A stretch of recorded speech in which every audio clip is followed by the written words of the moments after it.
அனைவருக்கும் என்னுடைய அன்பான வணக்கம்.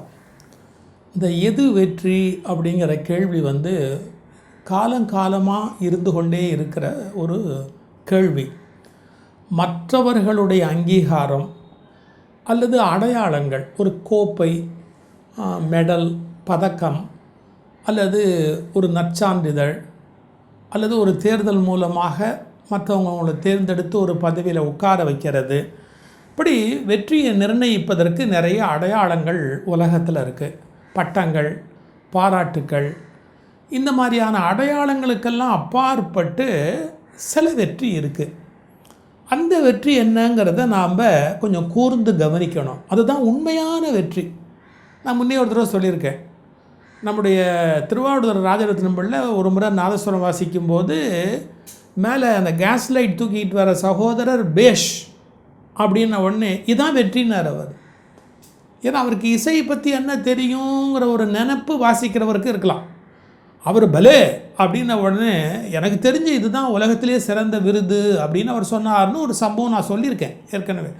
எதுக்கு சொல்ல வரேன், இது எந்த அடையாளத்தோடு வரும்? சாகித்ய அகாடமி பரிசு கொடுக்குற மாதிரியோ, கவர்மெண்ட் கொடுக்குற பத்மஸ்ரீ பத்மபூஷன் மாதிரியோ இது ஏதாவது அடையாளமாக வருமா? வராது. ஆனால் அங்கீகாரம், அந்த ஒரு வெற்றி ஒரு புல்லரிக்க வைக்கிற ஒரு பெரிய வெற்றி. இன்னொன்று ஆத்ம திருப்தி, செல்ஃப் சாட்டிஸ்ஃபேக்ஷன். நம்ம நல்லா பண்ணிட்டோம்ப்பா, ரொம்ப நல்ல பிரமாதமாக அந்த காரியத்தை செஞ்சுட்டோம்ப்பா. தூங்கி எழுந்தா கூட சார் நமக்கு ஒரு ஆத்ம திருப்தி வேணுமா வேண்டாமா?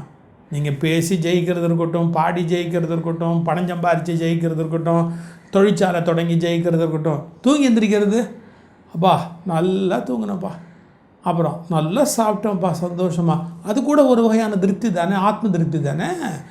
ஸோ இந்த ஆத்ம திருப்திங்கிறது வெற்றி அப்படிங்கிறது ஒரு கோணம், நம்ம புரிஞ்சிக்க வேண்டிய ஒரு கோணம். நான் அண்மையில் ஒரு கட்டுரையை படிச்சுக்கிட்டு இருந்தேன். கவிஞர் யுகபாரதி அவர்கள் எழுதின கட்டுரை, கவிஞர்களை பற்றின ஒரு கட்டுரை. ஒரு கவிஞனுக்கு எது வெற்றியாக இருக்க முடியும் அப்படிங்கிறத ஒரு நல்ல ஒரு சம்பவம் மூலமாக விளக்கியிருந்தார். நான் அதை சொல்கிறதுக்கு முன்னாடி இன்னொன்று சொல்லிடுறேன். இப்போது மகாகவி பாரதியாருடைய செந்தமிழ்நாடு என்னும் போதினிலேங்கிற பாட்டு எல்லாருக்கும் தெரியும். எல்லா பள்ளிக்கூடங்கள்லையும் கூட கும்மி அடித்து குழந்தைங்க பாடுவாங்க. ஆனால் அது ஒரு போட்டிக்கு போன போது 2வது பரிசு பெற்றதுன்னு எழுதுகிறாங்க. முதல் பரிசு பெற்ற பாடல் என்னன்னே நமக்கு இன்னும் தெரியல அப்படிங்கிறாங்க. அப்போ ஏதோ ஒரு காலத்தில் ஒரு அடையாளமாக வெற்றி பெற்ற ஒன்று பிறகு காணாமல் போயிடுச்சு. சமூகத்தின் அங்கீகாரம், சமூகத்தினுடைய மனதில் நிலை நின்ற பாட்டுன்னா பாரதியாருடைய பாட்டாக தானே இருந்தது. நான் அந்த மாதிரியான ரியல் வெற்றியை தான் குழந்தைங்க நேசிக்கணும்னு சொல்கிறேன். எப்படியாவது ஃபஸ்ட் ரேங்க் வாங்கிடணும், யாரையாவது சரி கட்டி வாங்கிடணும், யாரையாவது கீழே தள்ளியாவது ஸ்போர்ட்ஸில் ஜெயிச்சிடணும், அப்புறம் எதிர்த்தரப்பு வெற்றி பெற முடியாதபடி சூது, வாது, வஞ்சனை, திருட்டு, அயோக்கியத்தனம் எது பண்ணியாவது அவங்கள கவுத்துட்டு எப்படியாவது நாம் இதெல்லாம் வெற்றியே இல்லைன்றேன், அவமானங்கிறேன், அசிங்கங்கிறேன். போதுமா? அந்த மாதிரியான வெற்றியெல்லாம் ஒரு வெற்றியே கிடையாது. நிஜமாக நம்மளை ஒருத்தர் ரசித்து ஒரு வார்த்தை ஆஹா அப்படிங்கிறாரு, இந்த பேச்சு ரொம்ப பயன்பட்டது சார் அப்படிங்கிறாரு, இந்த ஒரு வரி சார் என்னை மாற்றிருச்சு சார், அது வெற்றி. ஒரு சபையில் கூப்பிட்டு உங்களுக்கு ஒரு பொன்னாடை போட்டு, இல்லை ஏதோ ஒரு தங்கத்தில் மோதிரத்தை போட்டு, இல்லை ஏதோ ஒரு அடையாளத்தை சுருட்டி கையில் கொடுத்து இன்னையிலேருந்து நீ இந்த பட்டத்துக்குரிய, அதெல்லாம் கிடையாதுன்ற, அதெல்லாம் உண்மையான வெற்றியே கிடையாது. இப்போ அதெல்லாம் தாண்டி இருக்குது. நான் இப்போ யுகபாரதியோட கட்டுரைக்கு வரேனே, நல்லா எழுதியிருந்தார். இந்த கட்டுரை எனக்கு ரொம்ப பிடிச்சிருந்தது. சாத்துசு யோகியார் அப்படிங்கிற ஒரு பெரியவரை பற்றி அவர் ஒரு கவிஞர். பல பேருக்கு இதெல்லாம் அந்த பேரே தெரியாதுங்க. ஏன்னா ஒரு சில பேர் பாப்புலர் ஆகும்போது மற்றவங்க காணாமல் போயிடுவாங்க. இப்போ நீங்கள் திரைப்பட கவிஞர்னு எடுத்தாலே கண்ணதாசன் எல்லாருக்கும் தெரியும், வைரமுத்து அவர்களை தெரியும், புலமை பித்தன் அவர்களை சில பேருக்கு தெரியும், பிறைசூடன் அவர்களை சில பேருக்கு தெரியும், முத்துக்குமார் சில பேருக்கு தெரியும், புலமை பித்தனை சில பேருக்கு தெரியும். இன்னும் தெரியாமலேயே போன கூமா பாலசுப்ரமணியம், காமு ஷெரீஃபு, இவங்களெல்லாம் யாருக்கு தெரியும்? எஸ்டி சுந்தரம் எவ்வளோ பெரிய கவிஞர் தெரியுங்களா? எஸ்டி சுந்தரம்னு அதெல்லாம் தேடி தேடி நம்ம படித்தா தான் தெரியும் அவங்களாம் எப்படிப்பட்ட கவிதை எழுதியிருக்கிறாங்க அப்படிங்கிறது. திரைப்பட பாடலில் எடுத்துட்டிங்கன்னா மருதகாசி அவருடைய வெற்றி ஒரு மாதிரியான வெற்றி, பட்டுக்கோட்டை கல்யாண சுந்தரம் அவருடைய வெற்றி ஒரு மாதிரி, உடுமலை நாராயண கவியினுடைய வெற்றி, எல்லா கவிதையும் படிக்கணும். ஒரு காலகட்டத்தில் கொத்தமங்கலம் சுப்புன்னு ஒரு கவிஞர், அட்டே அப்போ என்ன மாதிரியான கவிஞர் தெரியுங்களா கொத்தமங்கலம் சுப்பு. கிராமத்தில் இருக்கிறவன்லாம் ஒரு பாட்டை அப்படியே அவனாவே பாட ஆரம்பிப்பான். அதில் உண்மையான வெற்றி. நான் எதுக்கு சொல்ல வரேன், எது வெற்றின்னு பார்க்குற போது ஏற்கனவே அடையாளம் தெரிஞ்சவங்கள மட்டுமே கொண்டாடிக்கிட்டு இருக்கிறது அப்படிங்கிற பழக்கம் நல்ல பழக்கம் இல்லை. அதை கவிஞர் யுகபாரதி ரொம்ப அழகாக சொல்கிறாரு. பாரதி அப்படின்னா அதுக்கு அடுத்தது பாரதிதாசன் எல்லாரும் போயிடுறாங்க கவிஞர்களில். இது காலம் தயாரித்த பட்டியல்னு ஒரு வார்த்தை போட்டிருந்தார். பிரமாதம் யுகபாரதி, ரொம்ப அழகான வார்த்தை அது, காலம் தயாரித்த பட்டியல் அப்படின்னு. இது சொசைட்டி சில விஷயங்களை ரெடி பண்ணோம். பாரதினா பாரதிக்கு அடுத்து பாரதிதாசனை தான் மனசில் வச்சுருக்குமே ஒழி, அதுக்கு நடுவில் எவ்வளோ பேர் வந்தாங்க, எவ்வளோ பேர் எழுதி குவிச்சிருக்கிறாங்க. அவங்களெல்லாம் நம்ம நினச்சி பார்க்கணுமா இல்லையா? யார்?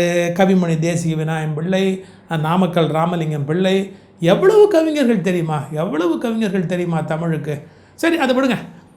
இப்படிப்பட்ட கவிஞர்கள் பட்டியலில் சாத்துசு யோகியார். சாத்துசு யோகியார் திரைப்படத்துக்கும் பாட்டு எழுதினவங்க. அவங்களுக்கு ஏன் யோகிங்கிற பட்டம் கிடச்சிதுன்னா அதுவே ஒரு பெரிய விஷயம். பள்ளிக்கூடத்தில் படிக்கிற காலத்துலேயே அவங்க சில யோக கலையில் வல்லவங்களாக இருந்திருக்கிறாங்க. விளையாட்டாக மண்ணுக்குள்ளேயே அவங்கள புதைச்சி வச்சு அப்புறமா அவங்க அப்பா அம்மா அந்த பிள்ளையை தோண்டி எடுத்தாங்க. அதாவது அந்த யோக பயிற்சி காரணமாக மூச்சு அடக்கிட்டு அவர் இருந்தார், அதனால் யோகியார் அப்படின்னே அவருக்கு அழைக்கப்பட்டார்னு அவரை பற்றி ஒரு நல்ல குறிப்பு சொல்கிறாங்க. எனக்கு நான் இதையெல்லாம் சொல்கிறதுக்காக இந்த கட்டுரையை சொல்லலை. அதில் 2-3 வரி யுகபாரதி ரொம்ப அருமையாக எழுதியிருந்தார். வாழ்க்கைன்னா என்ன, வாழ்க்கைன்னா என்ன, ஏதோ ஒன்றை தேட போய் ஏதோ ஒன்றை கண்டடைகிற சுவாரஸ்யம். ரொம்ப அருமையான வார்த்தை.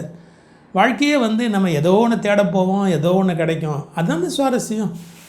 கொலம்பஸே அமெரிக்கா கண்டுபிடிச்சாருன்னா அவர் தேடி போன இடம் வேறு, கண்டுபிடிச்ச இடம் வேறு. ஏதோ ஒன்று தேட போய் ஏதோ ஒன்றை கண்டுபிடிச்சி உலகத்தில் வரலாற்றில் ஒரு இடம் பிடிச்சிக்கிட்டாரு. அதே மாதிரி தான் நம்ம வாழ்க்கையிலையும் நம்ம எதையோ ஒன்று தேட போய் எதையோ ஒன்று கண்டடைவோம்.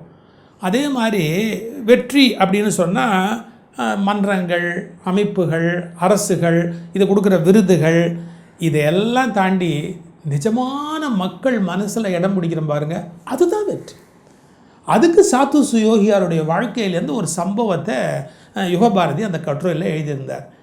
ஒரு திரைப்படம், ஒரு திரைப்படத்துக்கும் பாட்டு எழுதினவர்னு சொன்னேன். அதிர்ஷ்டம் அப்படின்னு ஒரு படம். அந்த காலத்தில் புராண படங்கள் தான் ரொம்ப செல்வாக்காக இருந்தது. அந்த புராண படங்கள் இருந்த காலத்தில் சமூக படத்தை எடுக்கிறாங்க. அந்த படத்தில் சாத்துசு யோகியாருடைய பாடல். சாத்துசு யோகியார் கவிஞர், அவருடைய சிறப்பு ஒரு யாருக்கும் இல்லாத ஒரு சிறப்பு ஒன்று சொல்லட்டுமா? யுகபாரதி எழுதியிருக்கிறது தான் சொல்கிறேன், நானாக ஒன்றும் சொல்லலை. பொதுவாக இசையமைப்பாளர்கள் தான் கவிஞர்களை அறிமுகப்படுத்துவாங்க. ஒரு தேர்ந்த இசையமைப்பாளர், பரவாயில்லப்பா இந்த பாட்டு உனக்கு கொடுக்குறேன், நீ பாடு, உனக்கு கொடுக்குறேன், நான் என் டியூன் போடுறேன், அதுக்கு நீ பாட்டு எழுது அப்படிம்பாங்க.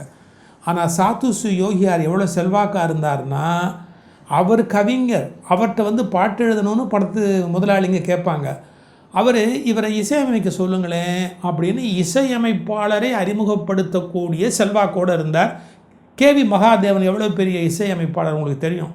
கர்நாடக சங்கீத ராகங்களை திரைப்பட பாடலுக்குள்ள மிக அழகாக கையாண்ட பெருமைக்குரியவர் கேவி மகாதேவன். அந்த கேவி மகாதேவன் அவர்களை அறிமுகப்படுத்திய பெருமை நம்முடைய சாத்துசு யோகியார் அவர்களுக்கு உண்டு இல்லையா? அவர் ஒரு பாட்டு எழுதுகிறார். ஒரு ஏழை பெண் பாடுவதா ஒரு பாடல். அவள் பிச்சை எடுக்கிறார் அந்த பொண்ணை. அந்த பாட்டு என்னன்னா, ஐயா சிறு பெண் ஏழை என்பால் மனம் இறங்காதோ, ஐயா சிறு பெண் ஏழை என்பால் மனம் இறங்காதோ, அந்தோ வயிறு வாடுதுங்க, சாபு வராதா தெய்வம் சோறு தராதா, சாபு வராதா தெய்வம் சோறு தராதா. இது அந்த காலத்து சினிமாவில் வந்த ஒரு பாட்டு. இந்த பாட்டோட வெற்றி என்னன்னு சொல்கிறேன் பாருங்க. சாத்துசு யோகியார் ஒரு முறை காரில் போயிட்டுருக்கிறார் அவருடைய சகோதரரோட. ரயில்வே கேட்டு குறுக்க போட்டாங்க ரயில் போகணுங்கிறதுக்காக. இதில் ஒரு ஜோக் சொல்லிடுறேன். வாரியார் சாமியோடு போயிட்டுருக்கும்போது கொஞ்சம் லேசாக அப்படி கண்ணசந்து தூங்குற மாதிரியான ஒரு நேரம். காரை நிறுத்தினார் டிரைவர். சாமி கேட்டாங்க, ஏன்பா கார் நிற்கிது அப்படின்னார். ரயில்வே கேட்டு போட்டிருக்காங்க சாமி, கேட்டு போட்டிருக்காங்கன்னார். கேட்டு போட்டிருக்காங்கன்னு தூக்க மாதிரி நிலைமையில் சாமியோட பஞ்சு பாருங்கள்.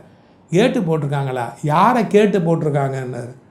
அது என்னப்பா கேட்டு கேட்காம போட்டிருக்காங்கப்பா, அதை போய் கேட்டு போட்டிருக்காங்கங்கிற, அவங்க யாரை கேட்டு போட்டிருக்கிறாங்க அப்படின்னார். அந்த நிலையிலையும் சாமிக்கு ஒரு பஞ்சு, வாரியார் சாமியோட கிண்டல் இருக்கட்டும். இந்த ரயில்வே கேட் போட்டிருக்கிறாங்க, கார் நின்றுடுச்சு. சாத்துசி யோகியார் என்ன பண்ணார், சரி அப்போல்லாம் ரயில் வரத்துக்கு ஒரு 20 நிமிஷம் முன்னாடியே கேட் போட்டுருவாங்க. அதனால் இறங்கி கொஞ்சம் காலாறு நடப்பமே அப்படின்னு இப்படி இறங்கி நடந்து அப்படி காலாறு நடந்துக்கிட்டு இருக்கிறார். ஒரு பொண்ணு வந்து பிச்சை கேட்குறாங்க. என்ன அதிசயம் தெரியுமா, என்ன இவர் பாட்டை பாடுறாங்க அந்த பொண்ணு. ஐயா சிறு பெண் ஏழை என்பால் மனம் இறங்காதோ, அந்தோ வயிறு வாடுதுங்க சாவு வாராதா, தெய்வம் சோறு தாராதா, அந்த பாட்டை அந்த பொண்ணு பாடுது. ஒரு கவிஞனுக்கு எவ்வளோ பெரிய வெற்றி இதை யோசிச்சு பாருங்க. ஏங்க நம்ம எழுதின பாட்டை யாரோ ஒருத்தர் நம்ம முன்னாடி பாடி நம்மக்கிட்ட வந்து பிச்சை எடுக்கும்போது பிச்சைக்காரி பாடுறதா எழுதின பாட்டை வந்து பாடுறாங்கன்னா அது என்னங்க வெற்றி? சங்கங்கள், மன்றங்கள், அரசாங்கங்கள் தருகிற சகல அடையாளங்களையும் விட மேலானது தனி மனிதனுடைய மனத்தில் இடம் பிடிக்கிற அந்த அங்கீகாரம். இந்த வெற்றியை நோக்கி இளைஞர்கள் போகணுன்ற அந்த பொண்ணு பாடி இருக்கும்போது எப்படி இருக்கும்? சாத்துசி பாருங்கள், தாம் பாட்டை தங்கிட்டேயே பாடி ஒரு பொண்ணு பிச்சை கேட்குது அப்படின்னா அவர் ஒரு யோசனை கேட்டார், ஏம்மா இந்த பாட்டை நீ பாடுற, இந்த பாட்டை நீ பாடி கேட்குற, கேட்குறதுக்கு இந்த பாட்டை பாடி கேட்குற அப்படின்னு. அந்த பொண்ணு சொன்ன பதில் இன்னும் டாப்பு என்ன தெரியுங்களா?